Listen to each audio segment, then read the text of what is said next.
everyone, and welcome to the Technodrome. My name is Volgar, and I'm a toy historian, collector, and gamer. This episode is the first in a new series that I'm composing where we dive into toy collecting of yesteryear. Yes, I'm talking about showing off some of the pieces of my own collection, diving into the vault, and explaining some details about them. You won't know what the episode contains until you watch it because that would be spoiling the surprise. However, I will tell you that the items in this episode were released before the new millennium, and they were intended to be a celebrated relaunch of a toy sales juggernaut from the past. So, enough beating around the bush. Let's get into the meat and potatoes by asking that all-important question: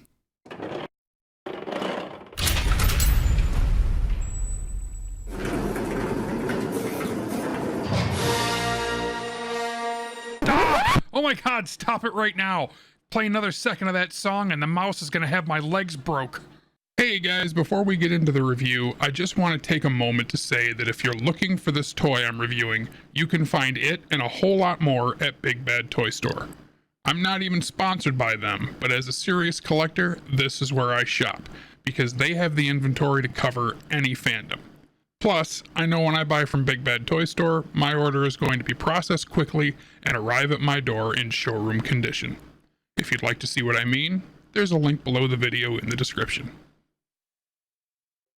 The story of the Star Wars Episode 1 3 3/4 inch figures begins with a new company.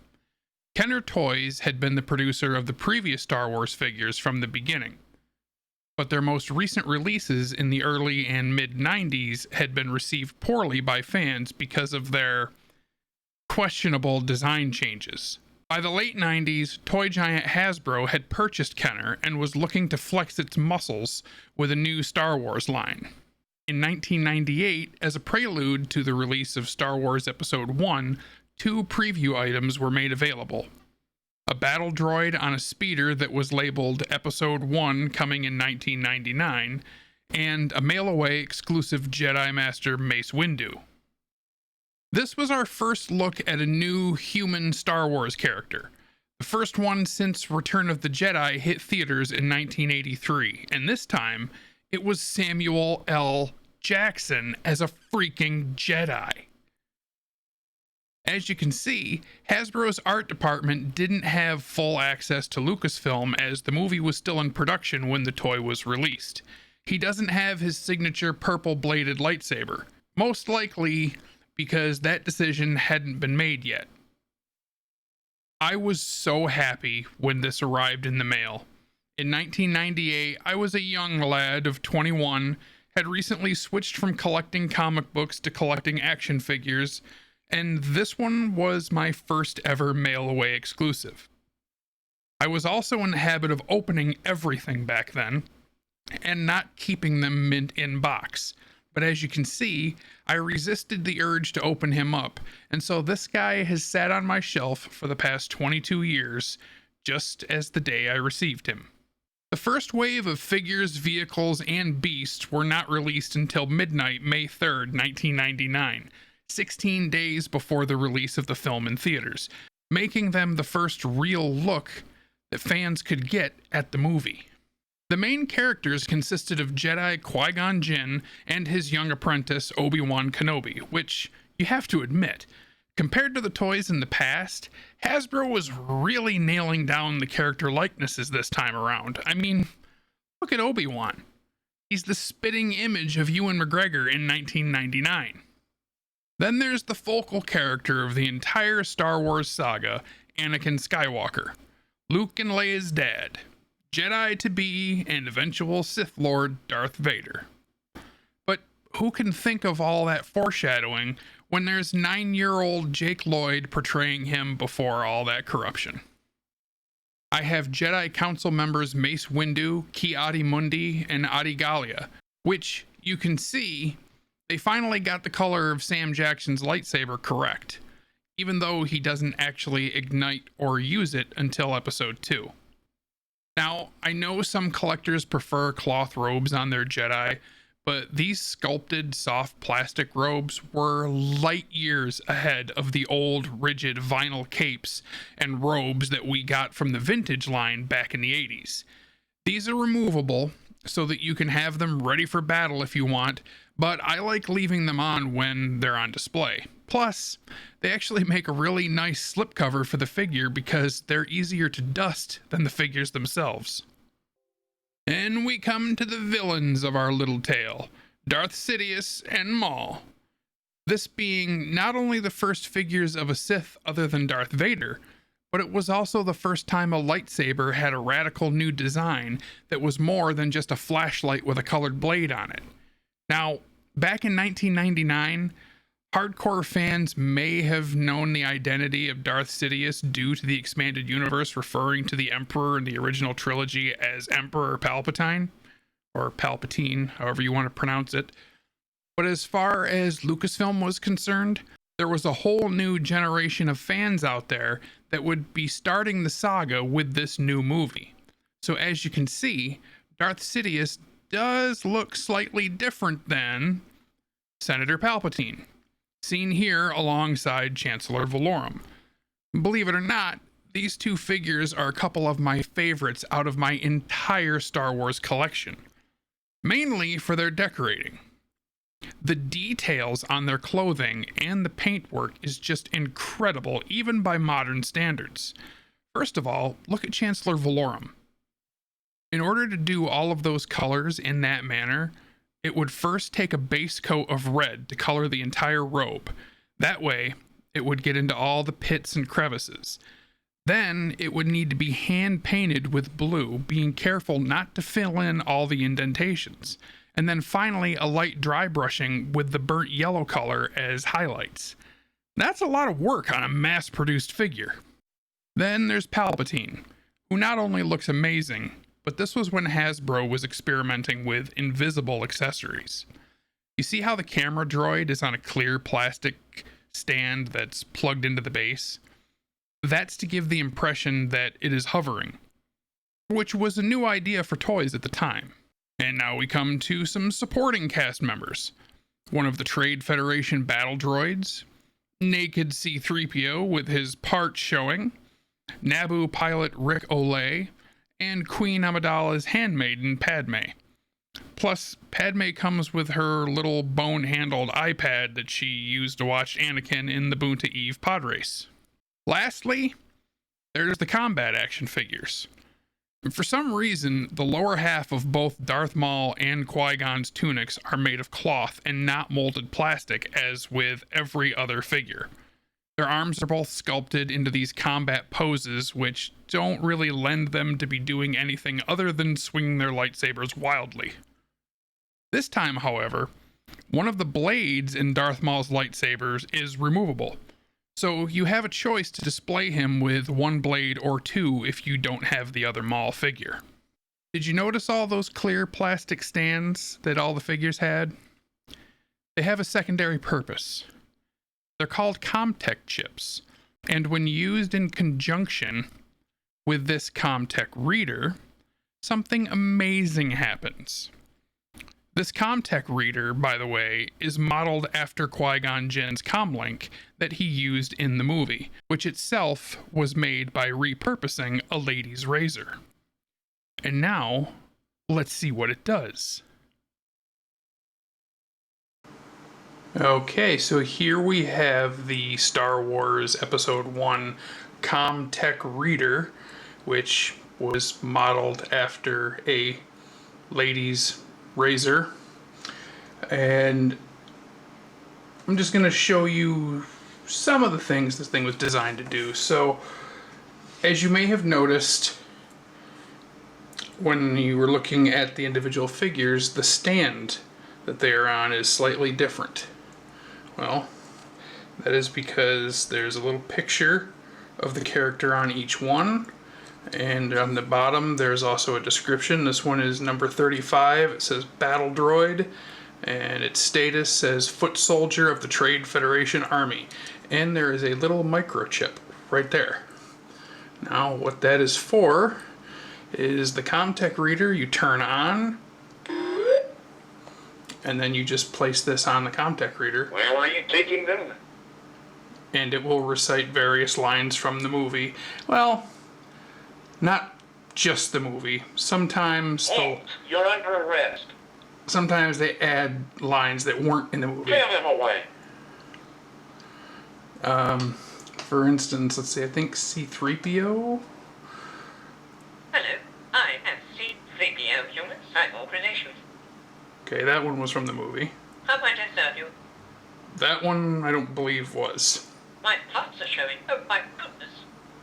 Which, that line was in the movie, but it wasn't delivered the same way it was in the movie. So I don't know if they had different actors reread the lines for the toys or what it was.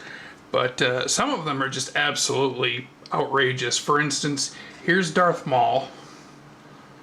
At last, we will have revenge. Which, I mean, that wasn't, I know it wasn't Ray Park that did the voice of Darth Maul, he just played the character, but that wasn't even the actor that did the voice. If the trace was correct, I will find them quickly, Master. Now, that was a line from the movie, but again, wasn't read by the other actor. Now, the other Darth Maul figure, the one with the cloth tunic and the removable blade and a lightsaber, this guy, I don't know what they did, but it kind of sounds like a cross between Ian McDiarmid, the actor that played Senator Palpatine, and eventually the Emperor. This thing's voice kind of sounds like a cross between him and a Speak and Spell from the 1970s. You are no match for the Sith.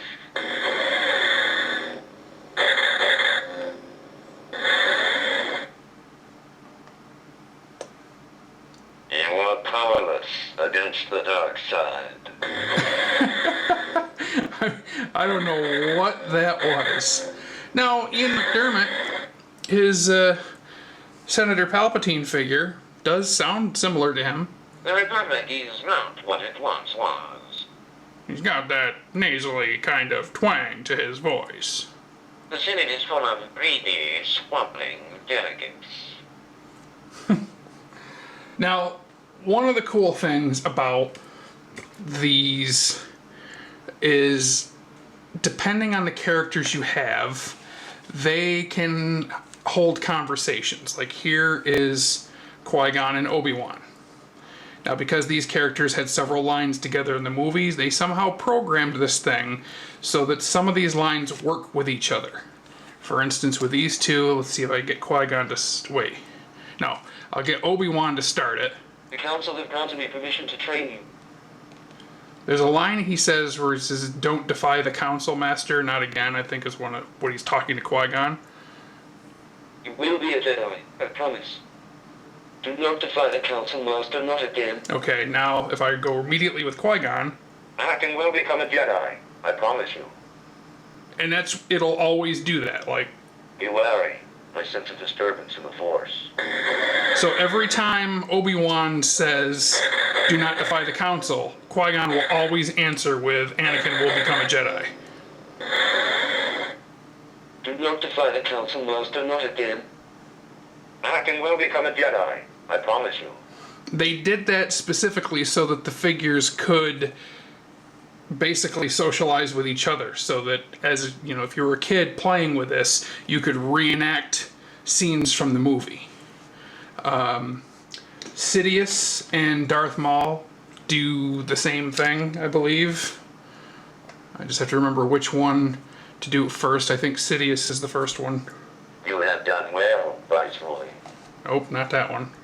You have been well trained, my young apprentice. If the trace was correct, I will find them quickly, Master. You have been well trained, my young apprentice. There we go. If the trace was correct, I will find them quickly, Master. You have been well trained, my young apprentice. So there you go. Now, I actually have never tried this one. This is another Qui-Gon where he's like in battle. Obi-Wan, he will bring balance. Train him. Okay, he's never said that. Obi-Wan, wait, we must attack as one force. I don't know where they got these lines from. You overestimate your skills. Overestimate your skills. Prepare to die, Jedi. I guess that's what that's for, so that you can have your battle between Darth Maul and Qui-Gon Jinn. The one that my daughter was playing with these earlier, and the one that she kept doing over and over and over, which I thought was funny, was... You're a funny little boy. How do you know so much? I'm a person and my name is Anakin. That's his answer to everything. You're a funny little boy. How do you know so much? I'm a person and my name is Anakin. So that's the Comtech reader, and it can also do other things. It's got the little sound effects in here. You can do lightsaber. And I think it also has blaster effects. And it has these buttons, which I believe are programmable. You can store certain sound effects from the different chips into these. Hello, I am C-3PO humans, cyborganizations. How might I serve? And that way you can play them back at will, however you want. I'm really sad that these Comtech chips never caught on. Not only did I did think it was a great idea that they pretty much packaged action figure stands with each figure, but they also served a purpose. So there you go. That's the Star Wars Episode 1 action figure line from Hasbro in 1999. Just to touch on this Comtech reader here. Now, I recently ordered another one of these because I've moved several times in the last several years, and somewhere along the line, the original one that I bought in 1999, I had lost. I ordered this one on eBay, and it was still in its original packaging, and there's a battery door here on the back, and it still had its original 9-volt battery inside. Luckily, it was not corroded at all, so I was able to just swap it out with a new one, and it works fine. But if you have one of these on your shelf, you may want to think about saving it by opening it up. I know collectors don't like to hear open it up and take it out of the package, but this has a battery installed in it which will corrode and destroy it over time. Luckily, mine was not corroded. It just had a dead battery. So you know, there's that. Now, on these figures and their posability, I think one of the things that hurt this line was figures like this Qui-Gon Jinn. I mean, with his arms, there wasn't a whole lot you could do with him as far as young kids go. I mean, he's not very posable. I mean, and when you're not using his arms in their, main pose that it was designed for, it kind of looks goofy. Look at him, like, arm day at the gym, bro. I mean, I don't know, but they're not all like that. I mean, this Rick Olay figure, for instance, has more of a traditional Star Wars action figure stance with his arms down at his side, which it seems kind of plain at first, but it opens the door to so many other things. I mean, you can have him hold the gun and raise it and point it up, or hold his hands up over his head and all that. I mean, they don't have to have some kind of crazy, weird pose to make it an interesting toy. And I think Hasbro kind of lost sight of that at first. Now, for instance, here you've got the Mace Windu figure with the robe, which kind of looks plain, but it's got that kind of mysterious look there with, his hand and lightsaber just sticking out from under the robe and all that. But if you remove the robe, then what you have is, he's in the same pose. However, what they did here was they gave it the old, like, G.I. Joe swivel arm here at the bicep so that he can actually change his hand position, which some of the other ones can't do. So there was good and there was bad with some of these. Now, ultimately, the line really didn't do very well. I think it had a lot to do with the way the movie was received than it did with the actual figures. Now, Hasbro did learn from some of their mistakes with this line, and they changed some of the sculpts and posability and everything in lines in the future. The Attack of the Clones line was actually really well done. But ultimately, like I said, this line, it wasn't received very well at first. I mean, actually, no, let me go back and say it was received well, amazingly well in the beginning. Then the movie came out, and then sales immediately dropped off. Now, I mean, it is what it is.